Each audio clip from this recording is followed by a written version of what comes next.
voluntaryong nagbalik loob sa pamahalaan ng isang miyembro ng communist terrorist group at kusang loob na isinuko ang kanyang baril at mga gamit pampasabog sa 1st Provincial Mobile Force Company, Bataan, PNP.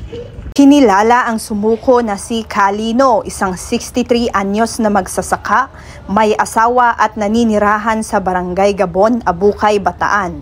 Siya ay dating miyembro ng New People's Army o NPA na nag-ooperate sa ilalim ng Kilusang Larangang Guerrilla o KLG West sa lalawigan ng Bataan. Matagumpay ang pagbabalik loob sa isinagawang joint operation ng mga tauhan ng 1st PMFC Bataan PPO sa pangunguna ni Police Lieutenant Colonel Ulaging, 1st Commander 1st PMFC, katuwang ang Abukay PNP at 7 MIB ng Philippine Army. Samantala, kasabay ng pagbabalik loob nito ay isinuko din niya ang isang improvised pistol, isang 40mm na high explosive at iba pang mga gamit pampasabog na may kasamang time fuse at detonating cord. Kasalukuyang nasa pangangalagan ng mga otoridad ang mga isinukong kagamitan para sa dokumentasyon at tamang disposisyon.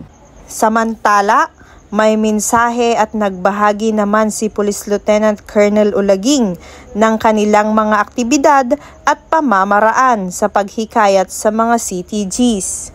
So dito sa amin sa 1st PMFC Bataan, may mga project kami tungkol sa mga CTG kung paano namin sila maabot, katulad ng pagkandak namin ng barangay visitation, dialogue, para ipaalam sa kanila kung ano yung mga program ng mga government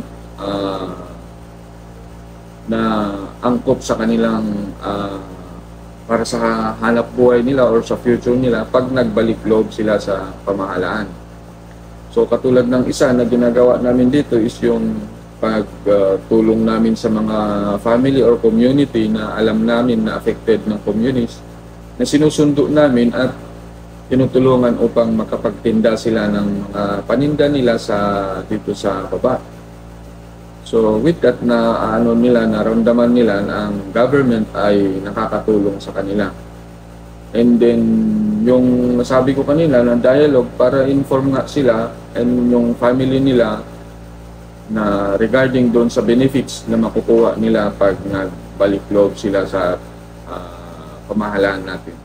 Huwag na natin linlangin yung mga kabataan para sila ay makapagtapos sa kanilang trabaho, sa pag-aaral at makahanap ng trabaho. Totoong trabaho, hindi yung katulad ng binibigay nila na trabaho na wala namang pupuntahan, pinaglalaban nilang ideolohiya na wala namang takbuhan. So sana wag na nilang gawin pa yung pagre-recruit sa mga kabataan para ma-preserve yung plano nila na magandang buhay sa atin at may kinabukasan.